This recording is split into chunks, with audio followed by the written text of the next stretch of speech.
বাংলাদেশে সংখ্যালঘুদের নিরাপত্তা নিশ্চিত করা হবে। ভারতের প্রধানমন্ত্রী নরেন্দ্র মোদীকে ফোন বাংলাদেশের অন্তর্বর্তী সরকারের প্রধান উপদেষ্টা মোহাম্মদ ইউনূসের। বাংলাদেশে অন্তর্বর্তী সরকার গঠনের পর এই প্রথম ভারতের প্রধানমন্ত্রী নরেন্দ্র মোদীর সঙ্গে যোগাযোগ করলেন নোবেল জয়ী ইউনূস।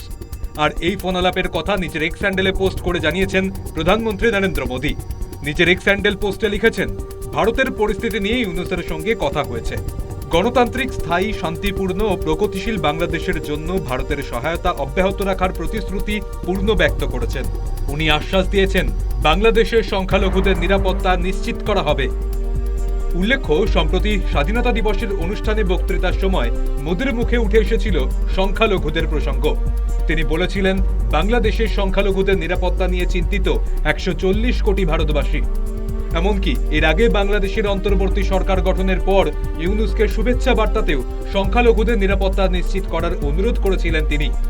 গোটা দেশ জুড়ে বিক্ষোভের আবহে গত 5ই আগস্ট সেনার চাপে প্রধানমন্ত্রী পদ থেকে ইস্তফা নেন শেখ হাসিনা। তারপর বহু পট পরিবর্তন হয়েছে ওপার বাংলাতে। ভাঙা হয়েছে বঙ্গবন্ধু শেখ মুজিবুর রহমানের মূর্তিও।